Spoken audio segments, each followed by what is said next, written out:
Hello friends, welcome back to my channel COVID-19 Tutorials by Advocate Argeza। कल हमने बात की थी कम्युनिकेशन, एक्सेप्टेंस एंड रेवोकेशन।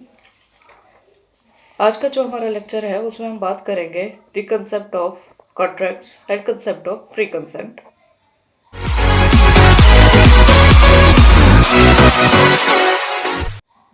सो आइए शुरू करते हैं। Section 10 what agreements are contracts. वो सारे एग्रीमेंट्स कॉन्ट्रैक्ट्स होंगे अगर वो किए गए हैं पार्टीज की फ्री कंसेंट से, नंबर 1। सेकेंडली, पार्टीज जो है वो कॉम्पिटेंट होनी चाहिए कॉन्ट्रैक्ट करने के लिए। थर्ड, जो कंसिडरेशन है वो लॉफुल होना चाहिए।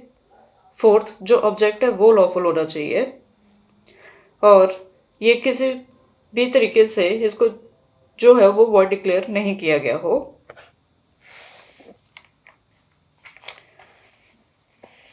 सेक्शन 11 उसमें बात की गई है कि कौन से पर्सन हैं जो हैं वो कॉम्पिटेंट कंसिडर किए जाएंगे कॉन्ट्रैक्ट करने के लिए।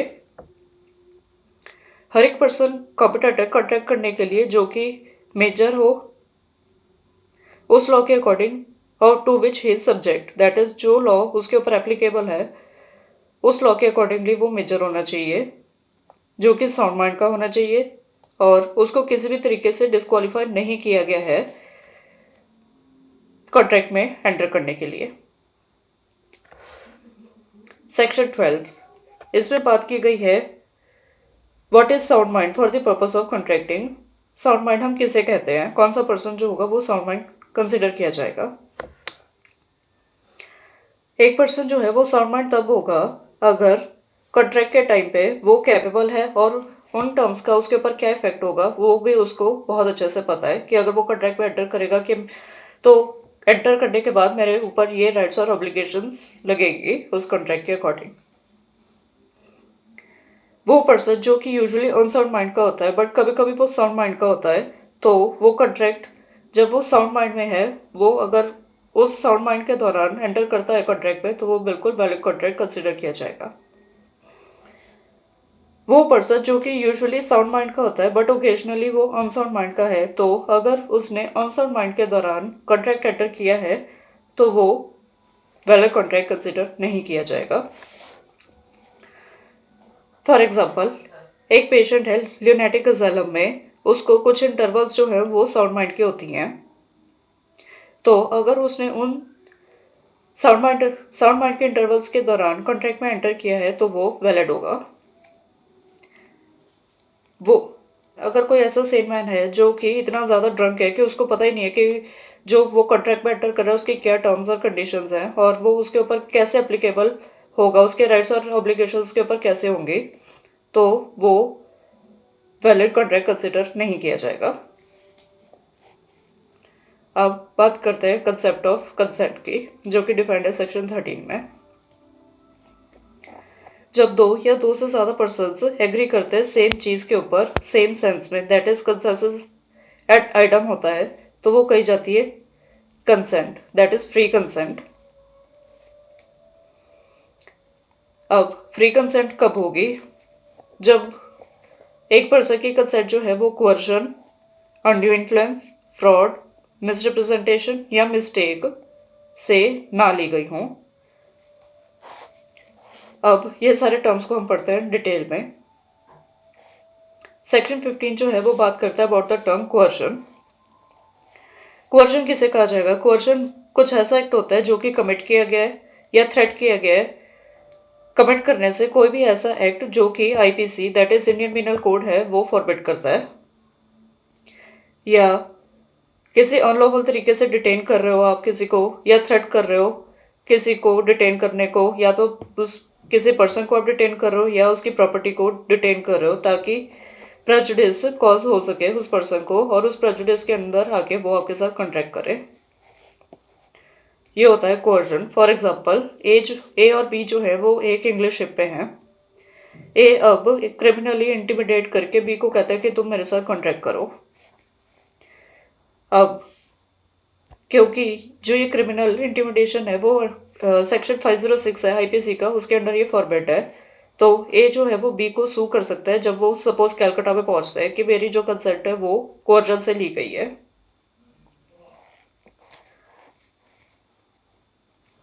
अब ऐसा जरूरी नहीं है कि जो कोर्जन है वो इंग्लैंड में वैलिड है, तो इसलिए आप इंग्लैंड के लॉ आप कहोगे कि वो आपके ऊपर एप्लीकेबल होगा, नहीं, क्योंकि स्यू कैलकाटा में किया गया है तो कैलकाटा इंडिया में आता है, और इंडिया में जो क्रिमिनल इंटिमिडेशन है और जो कोर्जन है वो वैलिड नहीं है, अनलॉफुल है, तो इसलिए वो ग्राउंड जो होगा वो जस्टिफाइड नहीं होगा कि मैंने इंग्लैंड में उसको क्रिमिनली इंटिमिडेट किया था।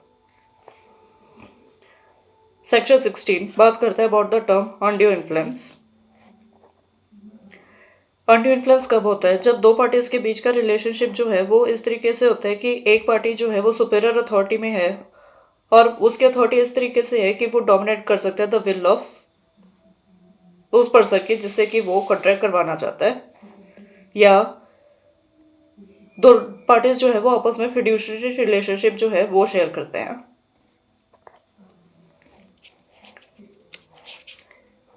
मेंटल कैपेसिटी जो है किसी पर्सन की वो टेम्परेरीली या परमानेंट अफेक्ट हो चुकी है by reason of age, illness, mental या बॉडीली डिस्ट्रेस।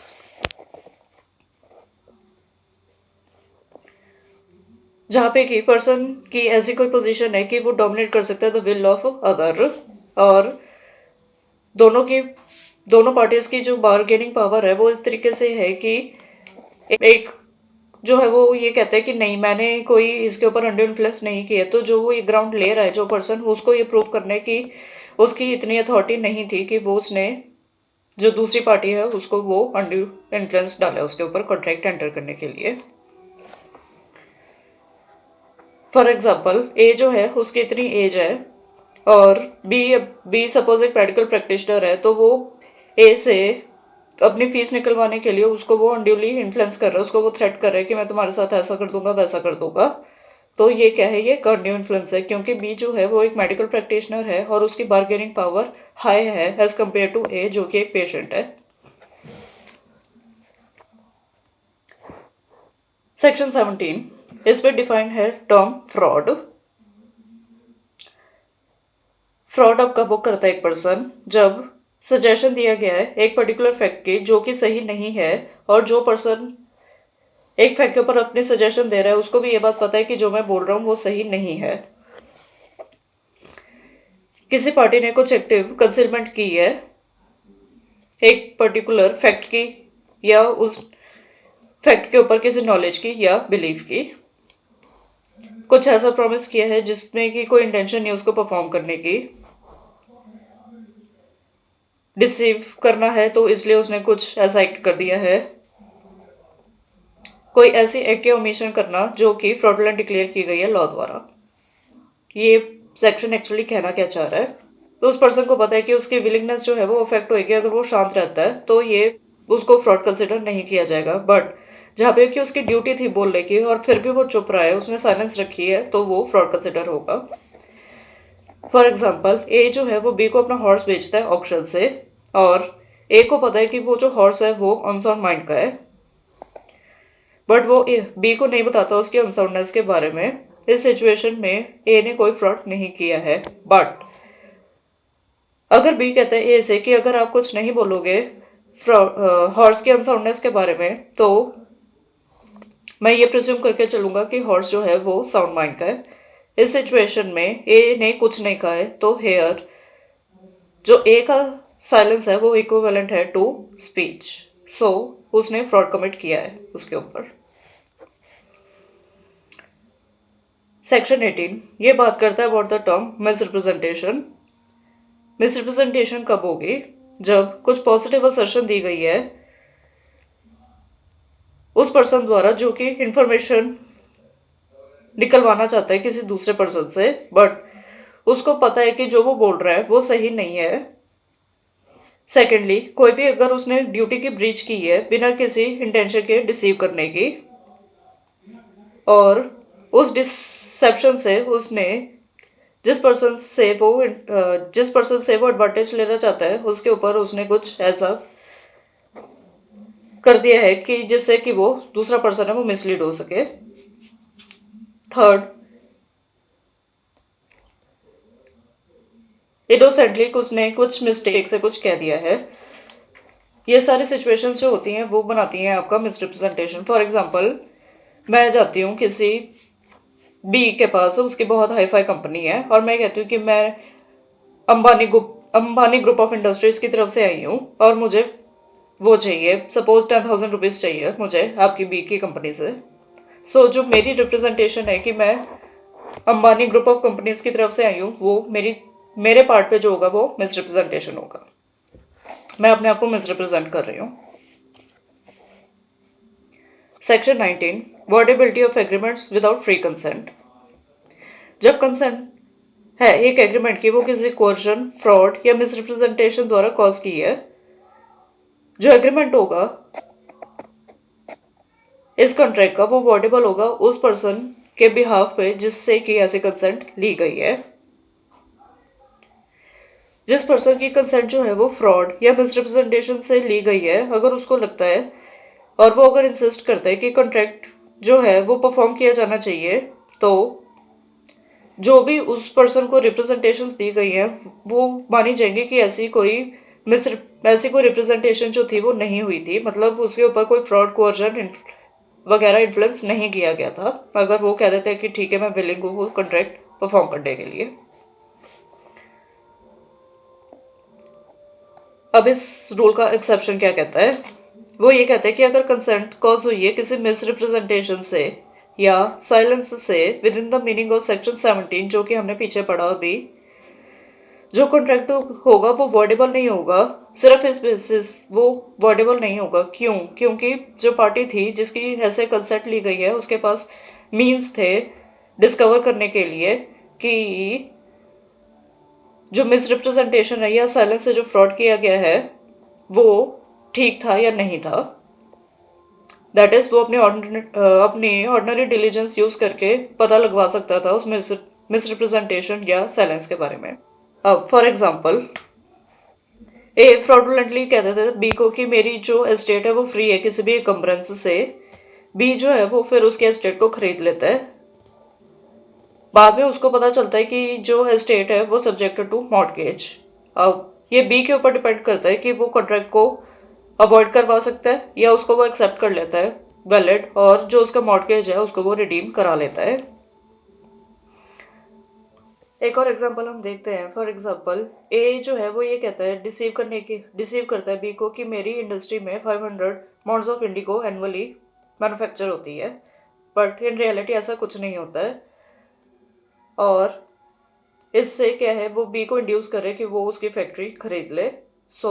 ये अवॉइडेबल है at the option of B, कि वो रख भी सकता है कॉन्ट्रैक्ट को, मतलब वो उसकी फैक्ट्री को खरीद भी सकता है या वो रिफ्यूज भी कर सकता है। Section 19A, power to set aside contract induced by undue influence.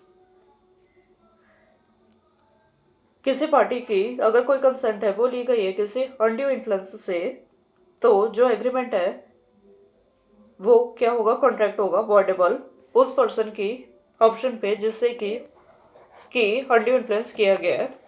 Section 20, agreement void where both parties are under mistake as to the matter of fact. दो पार्टीज हैं उनको गलती लग जाती है किसी पर्टिकुलर फैक्ट के बारे में, तो वो एग्रीमेंट वॉइड होगा।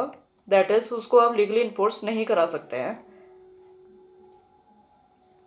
For example, A agrees to buy from B a certain horse. B से वो एक पर्टिकुलर हॉर्स खरीदेगा, बट जिस हॉर्स का एग्रीमेंट हुआ है वो मर चुका है और इस फैक्ट के बारे में ना ए को नॉलेज है ना बी को नॉलेज है। ये क्या है, mistake as to the fact. इसलिए जो ये एग्रीमेंट होगा वो वॉइड हो जाएगा। Effect as to the mistake of law. Contract voidable नहीं होगा सिर्फ इसलिए क्योंकि एक लॉ के ऊपर आपकी मिस्टेक हो रही है उस लॉ को समझने के लिए, और वो लॉ जरूरी है कि वो इंडियन लॉ हो और वो लॉ एग्जिस्टिंग हो। बट अगर इंडिया में ऐसा कोई लॉ एप्लीकेबल नहीं है या फोर्स में नहीं है और उस लॉ के ऊपर अगर कोई मिस्टेक हो जाती है तो उस लॉ पे सेम इफेक्ट होगा as to the mistake of fact. For example A और बी जो है वो कंट्रैक्ट करते हैं on the ground of erroneous belief कि एक जो पर्टिकुलर डेट है वो टाइम बाउंड है by law of limitation. So ये कॉन्ट्रैक्ट जो होगा उसको हम वॉइडेबल कंसिडर नहीं करेंगे। क्यों? क्योंकि जो लॉ ऑफ लिमिटेशन है वो इंडिया में एप्लीकेबल है। Section 22 contract caused by mistake of one party as to the matter of fact. कोई ऐसा फैक्ट है जो कि इंपॉर्टेंट पार्ट कंसिडर करता है किसी कॉन्ट्रैक्ट का, और अगर उस पर कोई दोनों में से किसी एक पार्टी की मिस्टेक हो जाती है उसको समझने में, उस फैक्ट को समझने में, तो उसको वॉइडेबल आप कंसिडर नहीं करोगे। वो कॉन्ट्रैक्ट जो होगा वो परफेक्टली वैलिड कॉन्ट्रैक्ट होगा। आज के लिए बस इतना ही। अगर आपको मेरी वीडियोस पसंद आ रही हैं तो प्लीज़ सब्सक्राइब करें मेरे चैनल पे और बेल आइकन दबाना ना भूलें।